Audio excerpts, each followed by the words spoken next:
Avivamento tem poder de quebrantamento.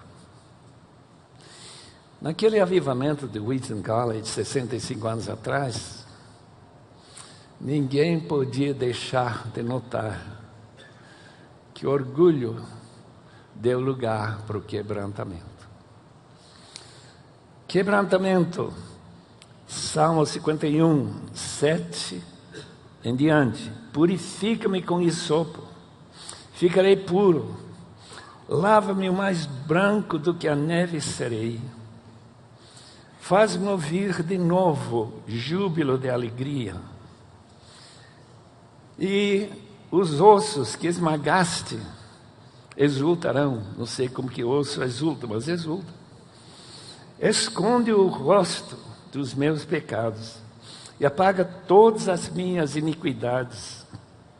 Cria-me um coração puro, ó Deus, e remova dentro de mim um espírito estável. Não me expulse de tua presença, nem tires de mim o teu Santo Espírito. Devolve-me a alegria da tua salvação. Sustenta-me com espírito pronto a obedecer. Então ensinarei os teus caminhos aos transgressores, para que os pecadores se voltem para ti. Em outras palavras, avivamento é contagioso. Em 1950, outras escolas começam, outras escolas evangélicas, começam a sentir esse mesmo poder do avivamento. Aquele repórter, porque foi notícia de manchetes em toda a América, ele veio para falar, ou talvez ridicularizar aquilo que estava acontecendo. Coitado, se converteu. O que ele vai escrever para a Tribuna de Chicago? Sacrifícios que agradam a Deus são espírito quebrantado. Eu não sei se os irmãos foram quebrantados esta semana, mas a gente foi desafiado a receber alguns golpes de quebrantamento aqui. Por isso que eu volto para casa cheio de alegria que eu vim, que eu fui convidado, que já era um grande privilégio. O movimento estudantil, que pouca gente fala hoje, começou mais de 100 anos atrás, uns 130 anos atrás, que George Whistler, pensando naquele primeiro movimento missionário dos Estados Unidos, da América, há 200 anos atrás, em que 5 alunos se reuniram debaixo de uma pilha de feno, numa chuva, para ficarem sequinhos, e eles começam a pensar: precisamos levar o Evangelho para a Índia e para outras terras que não têm oportunidade. E Adoniram Judson foi um deles, aquele famoso missionário. Os irmãos devem ler sobre essa vida, quando querem saber como que a vida missionária era. Hoje não é mais assim, não. George Whistler, talvez 60 anos depois, 70 anos depois, está rogando a Deus: faça de novo. Ele se ajuntou com Roberto Speer e mais um outro homem que ficou famoso no grande congresso, o primeiro congresso missionário da história, Edimburgo, 1910. Ele pediu o quê? Aquela mensagem que foi pregada, principal, em Edimburgo foi: alcancemos o mundo em nossa geração. Não deixem para a geração que está sentada à minha frente. Talvez eles não vão ficar avivados. Mas aviva-nos para que nós levemos essa palavra para o mundo em nossa geração, para que não haja ninguém. Naquela época eu não sabia que havia mais de 12.000 povos e tribos e línguas. Eu não tinha a mínima ideia sobre isso. Eles apenas achavam que se chegariam em todos os países e pregariam o evangelho seria suficiente. Irmãos, eles foram para escolas, universidades e pregaram. Esses 13 irmãos e quem mais eles podiam recrutar. Resultado, 100.000 cartões com a seguinte dizer: eu vou para o campo missionário se Deus não me impedir.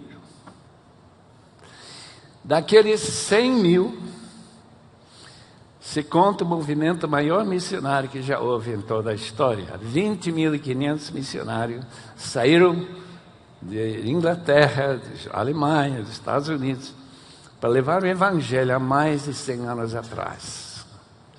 E essas bases de que nós estamos aqui desfrutando foram lançadas naquela época. Eu fico admirado. Talvez Jesus vai demorar mais uma geração, eu não tenho ideia. Porque muitos sinais indicam que ele vem logo, né? Mas tem um sinal que ainda não se cumpriu. Em todas as tribos e povos e línguas, de onde já foram comprados e eleitos, segundo Apocalipse 7, versículo 9, ou capítulo 5, versículo 9, comprados, mas não entregues ainda. Talvez os irmãos ou seus filhos estão levando essa maravilhosa palavra para eles.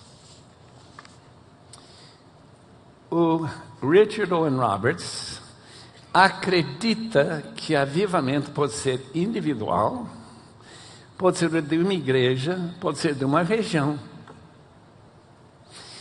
Agora que pode ser individual, ele diz: eu já experimentei.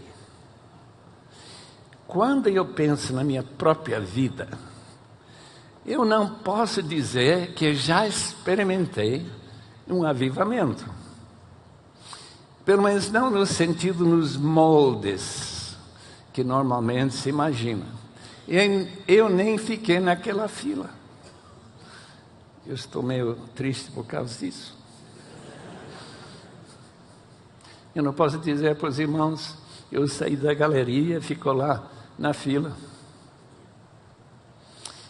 Quer dizer, avivamento pessoal, aquela ideia de ser arrebatado, ter uma visão do céu, uma visão de Deus, um sentimento no coração, que se Deus é tão maravilhoso, que Ele venha se revelar para mim, que Ele crie dentro do meu coração um amor que não tem limites, e que se Ele pedir que eu vou para Timbuktu, já sabe onde que fica, né? No meio da Saara, eu iria. Esse tipo de mudança que nós precisamos. Não é somente para invocar o seu nome, mas para oferecer-nos a Deus. Mas é: Senhor, que é que Tu queres que eu faça? Não foi isso que Isaías, capítulo 6, depois da purificação dos seus lábios, ele tem condições de falar de Cristo para aquele povo rebelde. Efeito duradouro do avivamento. Um dos avivamentos que tocou em homens como Whitefield e Wesley e muitos outros foram os morávios. Todos aqui devem ter ouvido falar do avivamento que ocorreu em agosto, 13 de agosto de 1727. Impressionante, irmãos, que aquele povo de refugiados da Checoslováquia, estando com o conde Zinzendorf no seu condado, na Saxônia, na Alemanha. Veja lá, quase 300 anos atrás, eles chateados, porque não podemos voltar para nossas terras e continuar a nossa vida. Temos que reunir todos os dias para um culto. De repente, sem ninguém antecipar, talvez o conde von Zinzendorf estava orando insistentemente para Deus mudar a atitude. De repente, o Espírito fez a mudança que mudou a minha história e a sua. Aqueles, eu não sei, havia 300, 400, aqueles morávios vindo daquela região da Checoslováquia, estão agora rogando o conde 3 reuniões por dia. Crianças estão se ajoelhando, começando a orar. Crianças que normalmente não sentem nada desse mundo espiritual, a não ser em casos muito especiais. Missionários começam a sair, chegam lá entre os esquimós, chegam lá na África, alguns se tornam escravos no Mediterrâneo, melhor, no Caribe, e lá eles começam a cortar cana junto com os negros, porque eles estão tão felizes em poder servir a Deus e contar as alegrias. Eles chegam a viajar com João Wesley, e Wesley não podia entender como esse povo, numa tempestade em que provavelmente não vão sobreviver, eles estão totalmente calmos, não entendem. O avivamento dos morávios. E talvez aquilo que mais impressiona a gente, não somente o fato de que Wesley se converteu através deles, chegou a conhecer a Deus realmente, mesmo que ele ainda não